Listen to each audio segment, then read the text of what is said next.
우리 1년 주제죠. 내게 있는 이것을 내게 주노니. 여러분 1년 동안 우리가 품어야 될 주제예요. 내게 있는 이것이 있습니다. 우리가 그것들을 기억하고 그것으로 끝내는 게 아니라 너에게 주노니, 내게 주노니. 이 도전들이 있었으면 좋겠고요. 오늘까지 해서 이제 약 2월까지 오늘까지 해서 제가 이제 저희 움직이는 교회 올해 주제 말씀이기도 하고 동시에 우리 교회 DNA에 대한 말씀을 마무리하도록 하겠습니다. 자, 오늘 교회로 살다 두 번째입니다. 너희 구원을 이루라. 우리 저번 주에는 벽을 넘다였다면 오늘은 너희 구원을 이루라. 저번 주 말씀을 좀 복습하겠습니다. 요한복음 13장 34절 35절 저희 공동체 가운데 중요한 말씀입니다. 같이 한번 합독하겠습니다. 새 계명을 너희에게 주노니 서로 사랑하라. 내가 너희를 사랑한 것 같이 너희도 서로 사랑하라. 너희가 서로 사랑하면 이로써 모든 사람이 너희가 내 제자인 줄 알리라. 아멘. 여러분, 그래서 2월 한 달 동안 여러분 제가 또 엑셀 파일로 된 여러분 이 삶의 기초 로드맵을 쓰는 것을 엑셀로도 넣어드렸어요. 그래서 여러분의 삶을 한번 내가 태어날 때부터 지금까지 어떠한 삶을 카테고리별로 하나님이 허락하셨는가 한번 적어보는 시간이 있었으면 좋겠고, 이 시간들을 통해서 저번 주 말씀드렸던 것처럼 내가 너희를 사랑한 것 같이 내게 있는 이것, 그러니까 예수님이 나의 인생 가운데 나를 어떻게 사랑하셨는지에 대한 정보를 우리가 그 데이터를 확보할 수 있었으면 좋겠고, 그래야 그렇게 서로 사랑할 수 있지 않겠습니까? 근데 그렇게 서로 사랑한다고 하는 것은 우리의 힘으로 되지 않아요. 그래서 저항의 힘을 키우자라고 두 번째 말씀드렸죠. 여러분 계속해서 111 여러분 어디 있든지 아침이든 저녁이든 우리가 그 영혼들 저항할 수 있는 힘을 기르는 그런 기도의 시간이 있었으면 좋겠고, 특별히 우리 부활절까지 라이브 톡이 11시에 계속되고 있습니다. 우리 형제 전도사님들, 우리 영광 전도사님과 관준 전도사님이 여러분 이렇게 기도의 시간들을 지켜내고 있어요. 결코 쉬운 것이 아니라고 생각합니다. 네, 시간을 구별해서 드려지고 있는데 여러분 시간이 허락하실 때 또 함께 들어오셔서 기도하는 유익을 누리셨으면 좋겠고, 그 저항이 우리에게 필요하다고 믿습니다. 세 번째, 말씀을 붙잡고 놓지 말자고 했습니다. 이건 뭐예요? 삶의 격자라고 말씀드렸죠. 우리의 삶이 그냥 흘러가도록 두는 것이 아니라 여러분 격자, 포도나무가 땅에 떨어지지 않을 수 있도록 그 격자, 받침대가 있어야 되듯이 우리의 삶에 이러한 중요한 건강한 도구들, 어떤 규칙들이 있었으면 좋겠다. 그래서 저번 주 이 세 가지에 대해서 말씀을 나눴습니다. 그리고 마태복음 7장 24절의 부분도 같이 나눴던 것을 기억합니다. 그러므로 누구든지 나의 이 말을 듣고 행하는 자는 그 집을 반석 위에 지은 지혜로운 사람입니다. 하나님이 우리 공동체 가운데 주신 이 흐름을 같이 타고 갈 수 있었으면 좋겠어요. 하나님은요 개인에게도 말씀하시지만 공동체에게도 말씀하십니다. 이 공동체에게 하나님 허락하신 이 시즌에 우리에게 주시는 말씀들을 우리가 기억하고 함께 그 배를 탈 수 있으면 좋겠습니다. 듣고 행하는 자는 반석 위에 지은 지혜로운 사람이 돼요. 그래서 여러 가지 어려움이 있지만 무너지지 않는다는 겁니다. 그 이유는 주추를 반석 위에 놓았기 때문입니다. 오늘 말씀을 이제 시작하면서 저번 주까지의 복습이었고요. 삶이라고 하는 것이 여러분 잘 아시지만 속도보다 중요한 것은 방향이지 않습니까? 교회로 산다고 하는 게 뭘까? 저도 늘 강의도 하고 제가 늘 입버릇처럼 얘기하는 건데 다시 한번 생각을 해봤어요. 교회로 산다는 것은 뭘까? 우리의 삶의 방향을 의미하지 않을까? 그리고 단기간에 어떠한 프로젝트나 캠페인을 얘기하는 건 아니죠. 교회로 산다는 건 우리가 평생 삶을 살아가야 될 우리의 삶의 방향이라고 믿습니다. 이 그림에 배가 있는데 여러분 배가 등대의 그 방향을 보고 가야 육지에 도달하지 않겠습니까? 우리가 그때와 그 시를 알 수 없어요. 하나님의 나라에 우리가 들어갈 때 여러분 그 방향이 어딘지를 알고 가야 되지 않을까요? 저는 그것이 바로 교회로 사는 것이라고 믿습니다. 제가 어제 제 아내하고 이제 별이하고 메모리얼 파크에 갔었어요. 제 조카가 이제 거기 있어서 가서 이제 쭉 그냥 생각도 나고 같이 이렇게 기도도 하고 하는데 처음에 못 찾았어요. 제 조카를 오랜만에 이제 가 보니까 그 어디 있는지 잘 못 찾겠더라고요. 그래서 그러다가 이렇게 계속 여러 군데를 봤어요.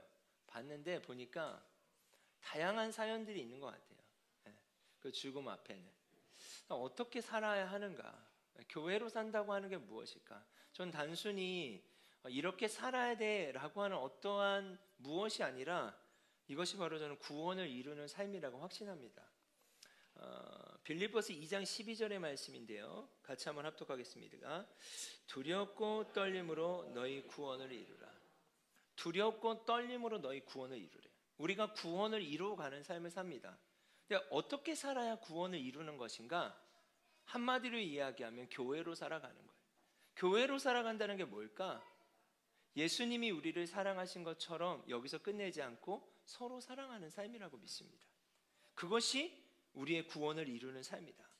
계시록의 말씀에 보면 이 일 후에 내가 보니 각 나라와 족속과 백성과 방언에서 아무도 능히 셀 수 없는 큰 무리가 나와 흰옷을 입고 손에 종려가지를 들고 보좌 앞과 어린 양 앞에 서서 큰 소리로 외쳐 이르되 구원하심이 보좌에 앉으신 우리 하나님과 어린 양께 있도다 하니.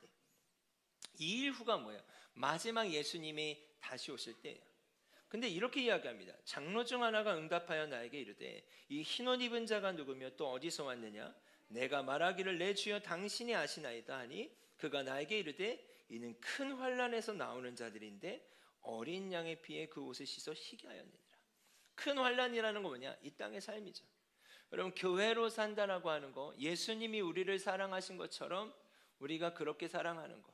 저번 주 말씀드렸던 것처럼 예수님이 나를 어떻게 사랑하셨는지에 대한 객관적인 내 삶의 데이터를 확보할 때 어마어마한 기록들이 우리의 삶에 있지 않겠습니까? 그렇게 사랑하신 것처럼이에요. 그게 기준이에요. 그렇게 사랑한다고 하는 것은요, 결코 낭만적이지가 않죠. 결코 가벼운 얘기가 아닌 거예요. 예, 저항이 있고 충돌이 있는 거죠. 큰 환난과도 표현이 되는 거죠. 그러나 그날의 주님이 우리를 맞아주신다는 사실입니다. 이것이 환난 날에 이 땅의 삶을 살아갈 때 구원을 이뤄가는 우리의 삶이다라고 믿습니다. 히브리서의 말씀에 보면 9장 12절 같이 한번 합독하겠습니다. 염소와 송아지의 피로 아니하고 오직 자기의 피로 영원한 속죄를 이루사 단번에 성소에 들어가셨느니. 여러분, 예수님께서 십자가에 달려 돌아가신 것은요, 단번에 이루어진 사건입니다. 근데 구원을 이룬다, 교회로 살아간다는 건 뭐냐? 여러분, 우리가 예수 그리스도를 영접한 다음에 바로 천국 들어가는 거 아니잖아요. 이 땅의 삶이 남아있는 거예요. 그래서 디모데전서 6장 12절 같이 읽겠습니다. 믿음의 선한 싸움을 싸우라, 영생을 취하라. 이를 위하여 내가 부르심을 받았고 많은 증인 앞에서 선한 증언을 하였도다. 예수 그리스도께서 단번에 우리의 죄의 문제를 해결해 주셨습니다. 그것을 믿는 자가 우리의 생명이 허락한 시간까지 어떻게 살아야 하는가? 그게 언제까지일지 모르는 거예요. 우리는 정말 그게 언제까지일지 몰라요. 우리는 알 수 없어요. 그런데 그때까지 어떻게 삶을 살아가는 거냐면 교회로 살아가는 건데, 교회로 살아간다는 걸 다른 표현으로는 믿음의 선한 싸움을 싸우는 거예요. 여러분, 싸움이라고 하는 건 뭘까요? 대상이 있는 거예요. 싸움은 대상이 있는 거예요. 그 믿음의 선한 싸움, 서로 사랑해야 하는 대상이 있는 거예요. 선한 싸움은 뭘까요? 우리의 말로는 내가 너희를 사랑한 것처럼 너희도 서로 사랑하라. 우리 2023년도 우리 주제죠. 내게 있는 이것을 내게 주노니. 이것이 바로 선한 싸움이라고 믿습니다. 아멘. 오늘 특별히 세 가지로 이 선한 싸움, 교회로 산다는 것이 무엇인지를 좀 요약하고자 합니다. 첫 번째, 교회로 산다는 것은 뭐예요? 끝까지 사랑을 남기는 것이다. 이 선한 싸움은요, 힘의 논리를 이야기하고 있지 않습니다. 성경 어디에도 파워게임을 이야기하지 않아요. 오히려 비효율적이에요. 힘의 논리가 아니라 사랑의 논리인데, 이 사랑은요, 너무 비효율적이에요. 끝까지 사랑을 남기는 거예요. 여러분, 이 그림을 보신 분들도 있죠. 늑대와 양의 싸움 같은 거죠. 우리가 사랑한다고 하는 것은요, 이런 거와 같아요. 뭔가 내가 이리들 사이에 어린 양으로 존재하는 것 같은 거죠. 저에게도 그랬던 것 같아요. 제가 어디선가 뭐 복음을 전하고 길거리에서 이렇게 누군가에게 말을 건넬 때도 그랬고, 여러 가지 복음을 전해야 되는 그런 상황, 살아내는 상황들이 차라리 내 힘으로 무엇을 한다고 하면 여러분 제가 지지 않을 것 같았어요. 그냥 우스갯소리지만 제 이미지로도 질 것 같진 않아요. 네. 근데 예수님이라고 하는, 내가 교회라고 하는, 교회로 살아가야 된다고 하는 이 측면으로 볼 때는 그냥 이들 사이의 어린 양 같은 거예요. 그냥 쪼그라들고 뭔가 내가 맞는 것 같고, 내가 뭔가 져야 될 것 같고, 내가 뭔가 희생해야 될 것 같고, 또 그런 저항들이 있지 않습니까? 좀 더 구체적으로 여러분의 삶의 영역에서 여러분이 그리스도인으로 삶을 살아간다고 결정할 때 참 많은 불편한 점이 있지 않을까 싶습니다. 저에게 있어서 교회를 시작할 때, 움직이는 교회를 시작할 때 이 그림은 저에게 놀라운 돌파를 줬습니다. 저에겐 처음엔 좌절로 다가왔어요. 주님, 저는 교회를 괜히 시작한 것 같습니다. 그때 이제 홍대에 있었으니까. 은근히 제가 소심하거든요. 아니, 많이 소심합니다. 그래가지고 낯을 가리고 소심해요. 그래가지고 이게 누구한테 막 접촉해서 복음을 전한다는 게 이렇게 힘든 거라는 것을 제가 많이 막 부딪혔거든요. 이런 모습 같은 거예요. 이리들 사이에 제가 어린 양이 된 것 같아요. 내가 원래 이리였는데 내 모습은 이리 같은데 내가 양이 되어가는 듯한 그러한 저항과 충돌을 맞이하면서 혼란스러웠어요. 어떤 혼란스러움이 있었냐? 첫 번째, 나는 믿음이 없나? 내가 왜 이렇게 믿음이 없는 거지? 나는 왜 지지? 두 번째, 난 훈련이 안 됐나? 괜히 개척했나? 왜 괜히 교회를 사임했나? 부르심에 대한 것까지 흔들리더라고. 그런데 주님이 이 말씀으로 저를 위로하셨고 도전하셨어요. 같이 한번 이 말씀 하도록 하겠습니다. 이르시되 추수할 것은 많되 일꾼이 적으니 그러므로 추수하는 주인에게 청하여 추수한 일꾼들을 보내주소서 하라. 갈지어다 내가 너희를 보냄이 어린 양을 이리 가운데 보낸가 같도다. 이 그림의 상황이 잘못되지 않았다고 주님이 말씀하셨어요. 여러분, 여러분이 교회로 살아간다고 하는 건요, 이기는 싸움을 이야기하지 않습니다. 제가 잘못 생각했던 건 내가 무엇인가를 이기는 거라고 생각을 했어요. 힘의 싸움이라고 생각했어요. 그것이 하나님 나라의 싸움이라는 착각을 했던 것 같아요. 그래서 제가 더 능력을 막 키워야 그 능력으로 이길 수 있다 생각했는데 그렇지 않더라고요. 그 능력의 싸움에서는 저는 계속 실족할 수밖에 없었어요. 여러분, 혹시 저와 같은 분들이 있다면 제가 좀 도전하기를 원해요. 이 말씀을 보면 내가 너희를 보냄이 어린 양을 이리 가운데 보낸가 같도다. 자, 여러분, 이 상황을 한번 보십시오. 예수님이 의도적으로 이리 가운데 어린 양을 보내신 거예요. 그러면 이 어린 양이 어떻게 되겠습니까? 상처받기도 하고 죽기도 하고 맞기도 하겠죠. 이게 잘못된 환경이 아니래요. 그러니까 우리가 직장에서든 가정에서든 또 여러분 캠퍼스에서든 여러분의 삶의 위치에서 교회로 산다라는 거, 예수님이 나를 사랑하신 것처럼 사랑한다는 거, 내게 있는 이것을 너에게 준다라고 하는 것은 이 구조를 갖고 있다라는 거예요. 어떤 제국의 시스템의 구조가 아니에요. 제국은 뭡니까? 내가 이 사람을 이기고 넘어가는 거잖아요. 근데 하나님 나라의 시스템은 뭐냐? 어린 양을 이리 가운데 보낸대요. 여러분, 이게 말이 돼요? 말이 안 되는 거예요. 자, 그런데 제가 이 말씀을 놓고 고민했어요. 내가 너희를 보내며 어린 양을 이리 가운데 보낸가 같다. 주님 왜 이렇게 보내시는 거예요? 그러면 이 어린 양은 죽을 수밖에 없잖아요. 다칠 수밖에 없잖아요. 그래서 제가 성경을 쭉 봤어요. 그런데 요한복음 1장에 어떤 말씀이 있냐? 세상 짐을 지고 가는 어린 양을 봐라. 여러분, 예수님이 어린 양으로 오셨더라고요. 수많은 이리들 사이 가운데 잡히셨더라고요.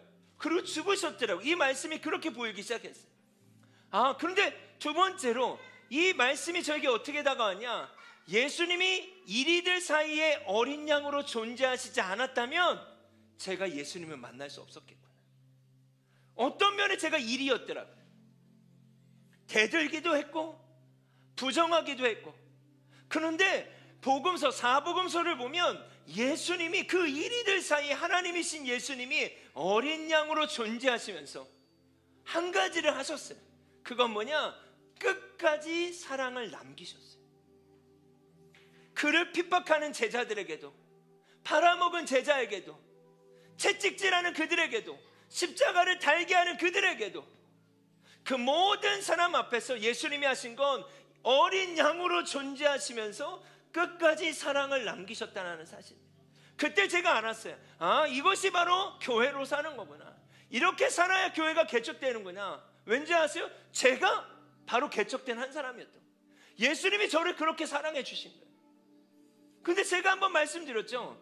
이게 이해가 안 가는 거예요. 왜 예수님이 이렇게 사셔야 될까? 왜 그런지 아십니까? 하나님은 사랑이시기 때문에.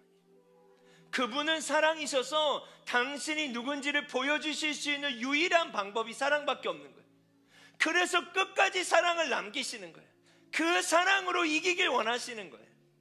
힘의 논리가 아니라 교회로 산다는 건 사랑의 논리입니다.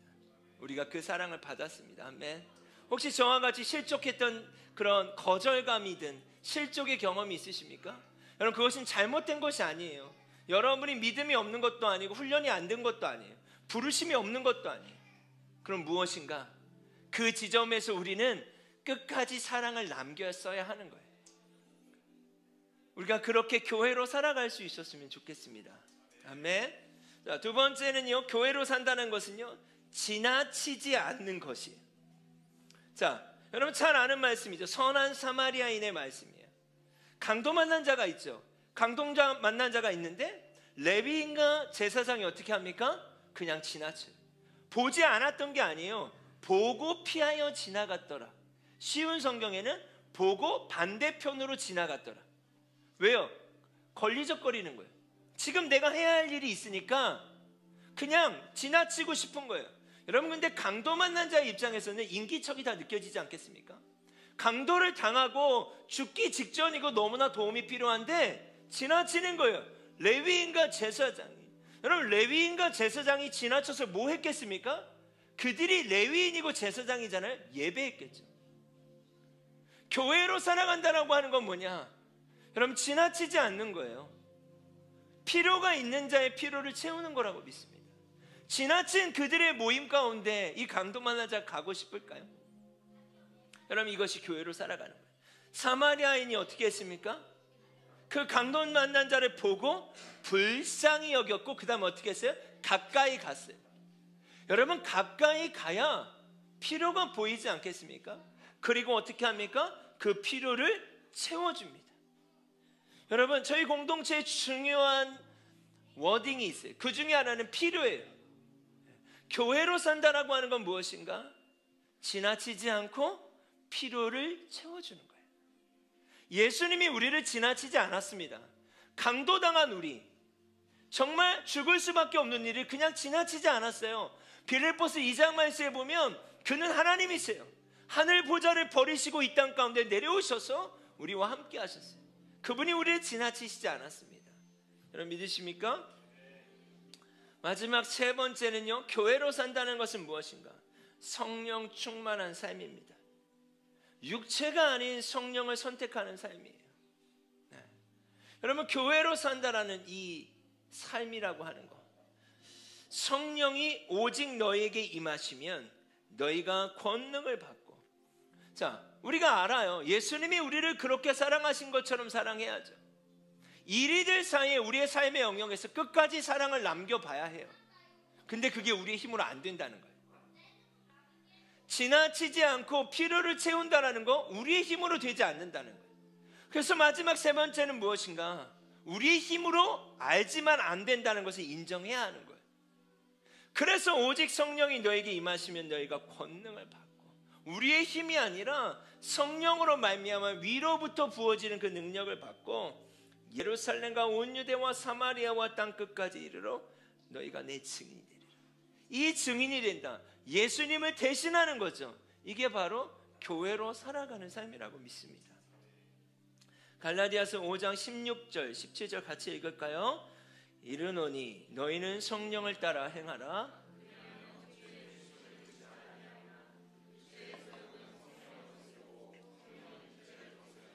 이들이 서로 대적함으로 너희가 원하는 것을 하지 못하게 하려 하십니다. 아멘. 여러분, 육체라고 하는 건요, 우리의 익숙한 패턴입니다. 왜? 우리는 죄성을 갖고 있어요. 이 죄성이라고 하는 건 뭐냐면 죄를 짓고자 하는 성질이에요. 우리는 죄인이기 때문에 죄를 짓는 거예요. 죄를 지어서 죄인이 된 게 아니라 그 죄성으로 말미암아 익숙한 패턴이 있습니다. 근데 익숙한 이 패턴인 육체라고 표현된 이 육체는 성령의 소욕, 성령이 원하고자 하는, 우리가 교회로 살아가고자 하는 것들을 원하지 않아요. 그래서 이 말씀 그대로 대적해요. 대적하면 어떻게 됩니까? 너희가 원하는 것을 얻지 못하게 할 거야. 다시 말하면 알지만 가만히 있으면 되지 않는다는 얘기예요. 저항해야 한다는 거예요. 익숙한 패턴이 아니라 저항을 선택하는 거예요. 여러분, 이것이 바로 내 육체를 죽이고 거기에 성령님이 자리 잡게 하는 성령 충만의 삶이라고 하는 것입니다. 여러분, 성령 충만은요, 어떤 느낌만을 이야기하는 게 아닙니다. 상당히 치열하고 상당히 구체적인 이야기라고 저는 확신합니다. 우리 스스로가 알죠. 네. 여러분, 올해 주제입니다. 내게 있는 것을 내게 주노니. 우리에게 있는 것이 있어요. 내가 너희를 사랑한 것처럼 너희도 서로 사랑하라. 예수님이 우리를 어떻게 사랑하셨는지 우리는 알아요. 근데 이제 문제는 뭐예요? 그걸 줘야 하고 그렇게 사랑해야 하는 시즌에 와 있다는 사실입니다. 이게 2023년도예요. 서로라고 하는 건 대상이 있는 것입니다. 오늘 세 가지를 나눴어요. 첫 번째, 교회로 산다는 것은 끝까지 사랑을 남기는 거예요. 여러분, 질 수도 있고 넘어질 수도 있고 힘이 딸릴 수도 있어요. 괜찮아요.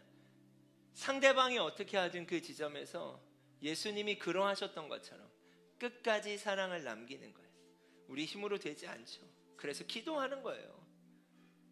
두 번째, 교회로 산다는 것은 무엇입니까? 지나치지 않는 거예요. 도움이 필요하고 복음이 필요한 자를 지나치지 않으려고 하는 도전을 시작하는 겁니다.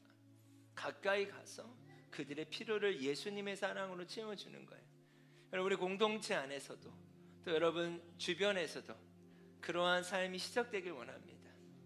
어제 제 아내가 잠을 자기 전에 환대에 대해서 저한테 설명하더라고요. 정말 서로를 환대할 수 있었으면 좋겠습니다. 그 환대가 예수님 우리에게 베풀어 주신 은혜인 줄 믿습니다. 마지막 세 번째, 결국 우리의 힘으로 할 수 없어요. 교회로 산다는 건 성령 충만한 삶입니다. 그럼 결론적으로 제가 뭘 말씀드리고 싶냐? 그렇게 교회로 사는 것이 우리의 구원을 이루는 삶입니다. 그런데 어찌 우리가 이것을 놓칠 수 있겠습니까? 교회로 사는 게 구원을 이루는 거예요. 그것이 우리의 삶의 방향이고 가야 할 목적지라고 믿습니다. 우리 같이 한번 찬양하도록 하겠습니다.